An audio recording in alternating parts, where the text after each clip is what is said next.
Saumua S-35 aurait dû être le symbole de la renaissance militaire française, la preuve éclatante que la France avait tiré les leçons de la défaite passée. Pourtant, au moment où l'Europe basculait dans la guerre, ce char exceptionnel se retrouvait prisonnier d'une logique absurde, coincé dans une organisation qui ne savait pas quoi faire de sa propre réussite, alors même qu'il dominait techniquement la plupart de ses adversaires directs. Dans l'entre-deux-guerres, le paysage du blindé français ressemblait à un champ d'expérimentation contradictoire. L'état-major cherchait à tout prix à éviter les erreurs du passé, mais se perdait dans des compromis, des rivalités internes et des doctrines figées. L'infanterie voulait des chars lents, épais, capables d'accompagner les fantassins pas à pas. La cavalerie, elle, se méfiait des chars, préférant traditionnellement les automitrailleuses rapides et légères. Ce refus initial allait pourtant produire l'un des paradoxes les plus étonnants de l'histoire militaire française. C'est dans ce contexte que naquit l'idée de l'automitrailleuse de combat, abrégée AMC. Sur le papier, il ne s'agissait pas d'un char, mais d'un véhicule de combat destiné à la cavalerie, rapide, mobile et capable d'affronter des blindés ennemis. La société Saumua, intégrée au groupe Schneider-Creusot, reçut la mission de développer cette machine.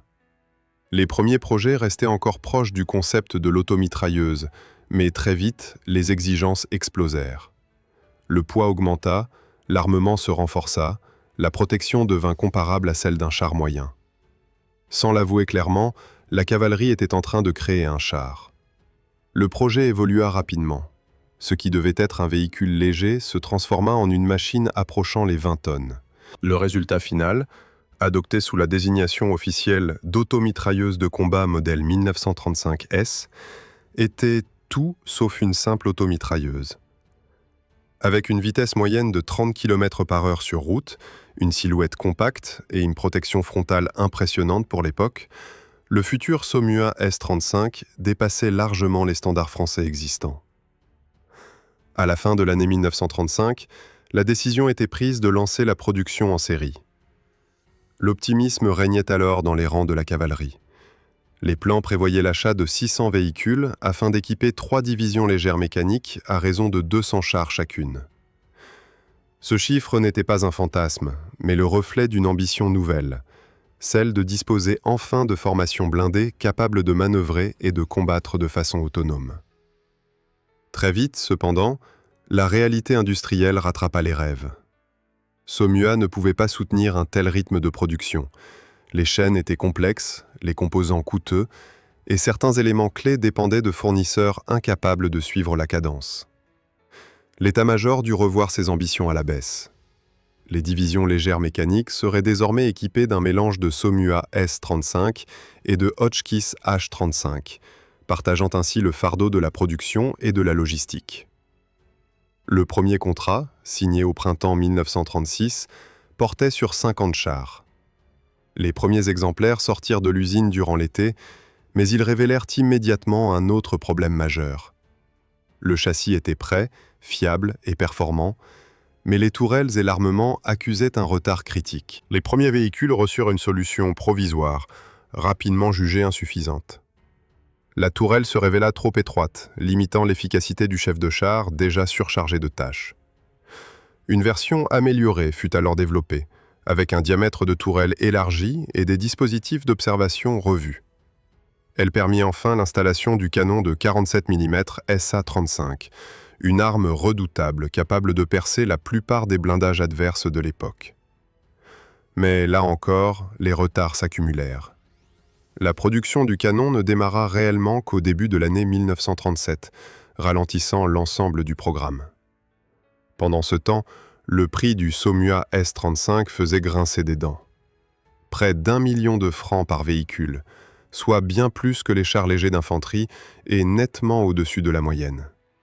Pourtant, pour ce prix, la cavalerie obtenait un engin mobile, bien protégé, puissamment armé et mécaniquement fiable.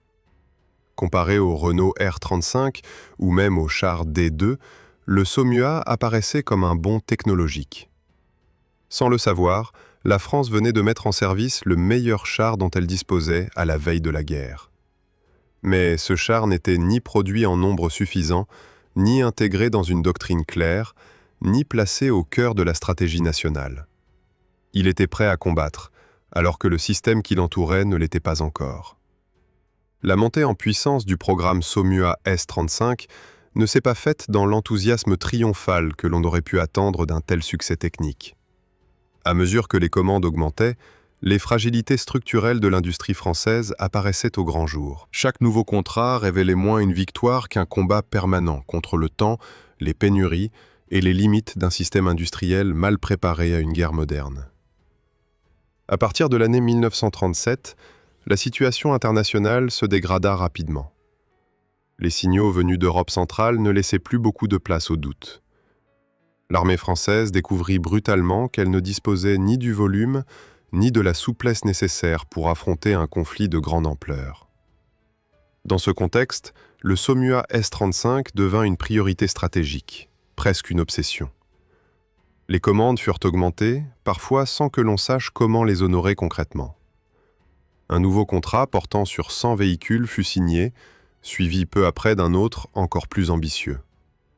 Sur le papier, les chiffres semblaient rassurants. En réalité, chaque char supplémentaire mettait sous tension toute la chaîne de production. Les ateliers de Saint-Ouen tournaient à plein régime, mais restaient dépendants de fournisseurs incapables de livrer au même rythme. Les tourelles arrivaient en retard, certaines pièces optiques manquaient, et des véhicules quittaient l'usine sans être totalement équipés. Cette situation créa une aberration dangereuse. Des unités recevaient des chars théoriquement modernes, mais qu'il fallait encore finaliser sur place. Des équipages étaient formés sur des machines incomplètes, découvrant parfois leurs équipements définitifs après leur affectation opérationnelle. Le Saumua S-35 entrait ainsi dans les rangs sans véritable période de rodage collectif, alors même que sa prise en main exigeait rigueur et coordination. Malgré cela, les divisions légères mécaniques commencèrent à prendre forme. La première et la deuxième division atteignirent un niveau de préparation relativement satisfaisant, notamment grâce à une concentration plus précoce de matériel et de personnel expérimenté. Les exercices démontrèrent rapidement que le Saumua possédait un avantage décisif face aux chars légers étrangers, tant par sa puissance de feu que par sa résistance. Sur le terrain, il dominait souvent les simulations de combat. Cependant, ce potentiel restait enfermé dans une structure rigide. La communication interne reposait encore largement sur des moyens visuels ou des ordres écrits, ralentissant les réactions. Le chef de char, seul dans sa tourelle, devait observer, viser, charger et commander, un cumul de tâches qui réduisait l'efficacité réelle du véhicule lors des engagements prolongés. Là où le char excellait dans l'affrontement direct, il souffrait dès que la situation exigeait coordination et rapidité décisionnelle. Pendant que les unités tentaient de s'adapter, les événements s'accéléraient. L'année 1938 vit l'adoption de programmes d'urgence visant à augmenter drastiquement la production de blindés. Les objectifs initiaux furent révisés à la hausse, atteignant des chiffres que l'industrie française n'avait jamais soutenus auparavant. Le Saumua S-35 fut intégré à ces plans, non plus comme un simple outil de la cavalerie, mais comme une pièce essentielle de la défense nationale. Pourtant, cette reconnaissance arriva trop tard.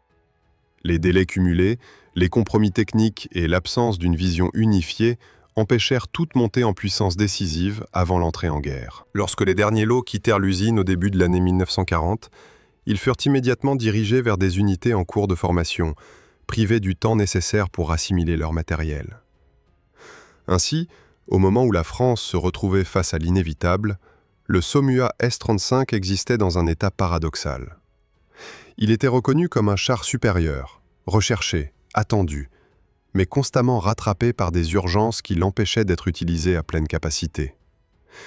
Il n'était plus un projet d'avenir, mais un outil jeté dans une course contre la montre que le pays entier semblait perdre. Lorsque la guerre éclata officiellement, le Saumua S-35 n'entra pas dans le conflit comme l'arme décisive longuement préparée par un état-major confiant. Il fut projeté dans une situation mouvante, confuse, dominée par l'urgence et par des décisions prises dans la précipitation. Les divisions légères mécaniques reçurent l'ordre d'avancer vers la Belgique selon les plans établis avant-guerre, des plans qui supposaient un affrontement méthodique, presque académique, très éloigné de ce qui allait réellement se produire. Dès les premiers mouvements, les limites de la préparation française apparurent. Les unités équipées de SOMUA S-35 furent engagées comme des éléments de couverture, chargés de ralentir et de canaliser l'avance adverse. Sur le terrain, les équipages découvrirent une réalité brutale. Les colonnes avançaient sans toujours disposer d'informations claires, les ordres changeaient rapidement, et les axes de progression se retrouvaient saturés de troupes, de civils et de matériel en retraite. Malgré ce chaos initial, les premiers contacts démontrèrent immédiatement la valeur du SOMUA. Lors des affrontements avec les blindés adverses, son canon de 47 mm se montra redoutable. À des distances où d'autres chars français peinaient, le SOMUA frappait avec précision et efficacité. Sa protection lui permettait d'encaisser des coups qui auraient mis hors de combat des véhicules plus légers. Dans plusieurs engagements locaux, les équipages prirent l'ascendant, détruisant des chars ennemis sans subir de pertes immédiates. Cependant, ces succès restaient isolés. Le problème n'était pas la machine, mais l'environnement dans lequel elle évoluait. Les formations françaises manquaient de coordination à grande échelle. Les liaisons radio étaient insuffisantes, parfois inexistantes, obligeant les commandants à se déplacer physiquement pour transmettre des ordres. Chaque retard amplifiait la désorganisation, transformant des victoires tactiques en occasions manquées. Dans la région d'Anut, les divisions légères mécaniques furent engagées dans ce qui devint l'un des premiers grands affrontements de chars de la guerre. Les SOMUA S-35 s'y retrouvèrent en première ligne, affrontant des unités adverses bien coordonnées, appuyées par une doctrine claire et une chaîne de commandement fluide. Sur le plan technique, le SOMUA tenait largement son rang. Ses équipages rapportèrent de nombreux coups au but et une capacité de survie impressionnante dans des combats intenses. Mais l'usure se fit sentir rapidement. Les engagements se succédaient sans pause suffisante pour la maintenance. Les pertes, même lorsqu'elles n'étaient pas dues à la destruction complète des chars, réduisaient progressivement la capacité opérationnelle des unités. Un véhicule immobilisé, faute de pièces ou de réparation rapide, devenait aussi inutile qu'un char détruit. Chaque jour de combat grignotait un peu plus le potentiel initial. À cela s'ajoutait un facteur humain déterminant. Les équipages, souvent courageux et déterminés, se retrouvaient isolés dans des situations où la vision d'ensemble faisait défaut. Certains chars combattaient sans savoir ce qui se passait sur leur flanc, d'autres recevaient des ordres contradictoires. Le SOMUA S-35, conçu pour manœuvrer au sein d'ensembles cohérents, se retrouvait fragmenté en actions locales, perdant l'avantage que lui conférait sa conception. Alors que les combats se prolongeaient, une évidence s'imposait peu à peu. La France possédait un char capable de rivaliser avec les meilleurs, mais elle ne disposait pas de la structure nécessaire pour exploiter pleinement ses qualités. Le SOMUA continuait de se battre, efficace et résistant, tandis que la situation stratégique se dégradait autour de lui à une vitesse inquiétante. À ce stade, le sort du SOMUA S-35 ne se jouait plus seulement sur le champ de bataille, mais dans l'effondrement progressif d'un système incapable de transformer la performance individuelle en succès collectif. À mesure que la campagne avançait, le rythme des opérations s'emballait d'une façon que peu d'unités françaises avaient anticipée. Les divisions équipées de SOMUA S-35 se retrouvèrent engagées dans une succession quasi ininterrompue de mouvements, de replis, de contre-ordres et de combats improvisés. Ce n'était plus une bataille structurée, mais une lutte d'endurance menée dans un espace saturé, où chaque décision arrivait trop tard ou trop tôt. Le SOMUA continuait pourtant de remplir son rôle chaque fois qu'il était engagé dans des conditions claires. Dans les combats défensifs improvisés, il bloquait des axes, retardait des colonnes motorisées et infligeait des pertes sensibles. Plusieurs rapports internes mentionnaient des affrontements où des sections entières tenaient leur position pendant des heures, forçant l'adversaire à manœuvrer ou à contourner. Mais ces actions, aussi efficaces soient-elles localement, ne changeaient rien à la dynamique générale. La désagrégation du commandement se faisait de plus en plus visible. Les états-majors perdaient le contact avec leurs unités avancées, les cartes devenaient obsolètes en quelques heures, et les transmissions étaient souvent interrompues. Dans ce contexte, le SOMUA S-35 cessait d'être employé comme un char de manœuvre pour devenir un outil de réaction immédiate, engagé là où une brèche apparaissait, sans préparation ni soutien coordonné. L'usure mécanique commença alors à jouer un rôle décisif. Non pas parce que le char était fragile, mais parce que les conditions d'utilisation dépassaient tout ce pourquoi il avait été prévu. Les marches forcées, les changements incessants d'itinéraire et l'absence de maintenance régulière provoquaient une accumulation de pannes mineures qui immobilisaient progressivement une partie du parc.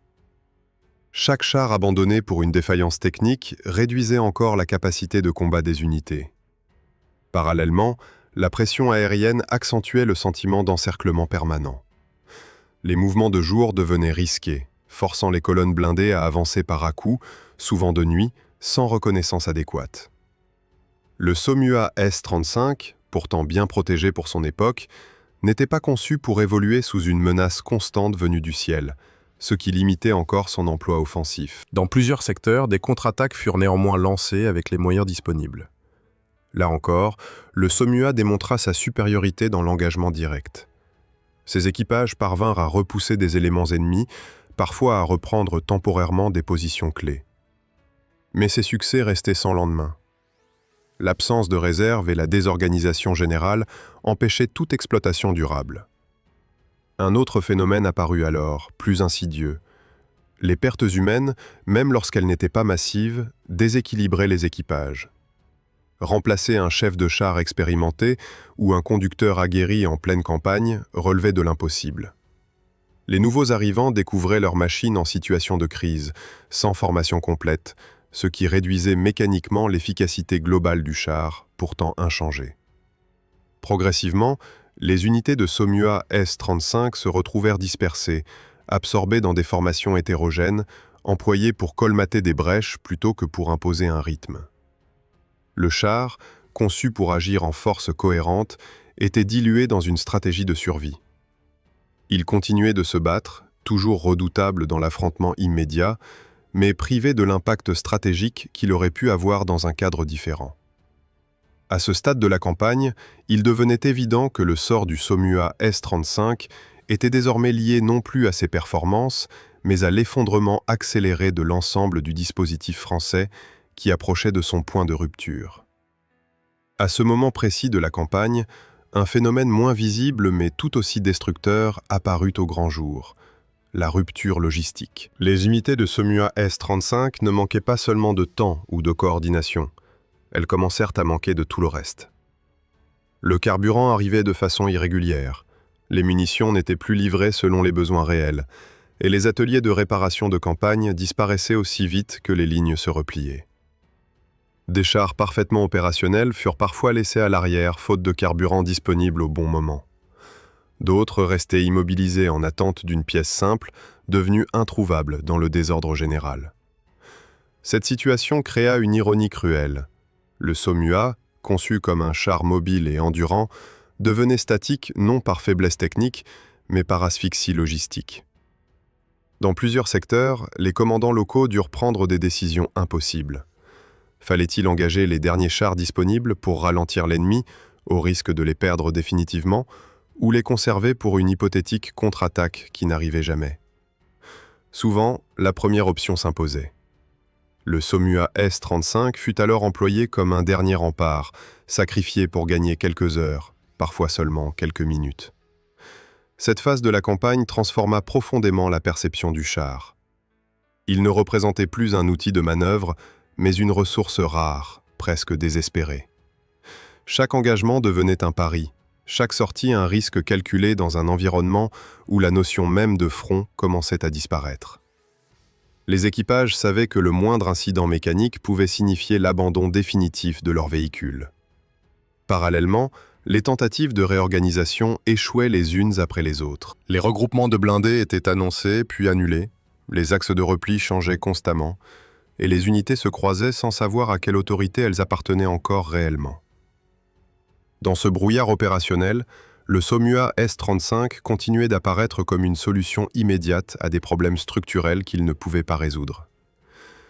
C'est dans cet entre-deux, ni encore totalement vaincu, ni réellement capable de reprendre l'initiative, que le destin du Saumua bascula définitivement. Il n'était plus question de victoire, mais de retarder l'inévitable, au prix de machines et d'hommes dont le potentiel n'avait jamais été exploité dans un cadre cohérent. À la fin du mois de mai, la situation bascula définitivement. Les unités équipées de Somua S-35 n'étaient plus engagées dans une campagne, mais dans une course désespérée contre un effondrement général. Les lignes se rompaient plus vite que les ordres ne pouvaient circuler. Les regroupements devenaient impossibles, les replis se transformaient en fuites sous pression constante, et chaque char encore opérationnel prenait une valeur presque disproportionnée. Dans ce chaos, les Somua encore en état de combattre furent utilisés jusqu'à l'extrême limite. Ils couvrirent des retraits, protégèrent des carrefours, tentèrent de maintenir ouverts des axes saturés de troupes désorganisées. Souvent, ils entraient en action sans soutien, sans reconnaissance préalable, uniquement parce qu'ils représentaient encore une force capable de résister frontalement. Ces engagements tardifs étaient violents, courts et rarement suivis d'une possibilité de repli structuré.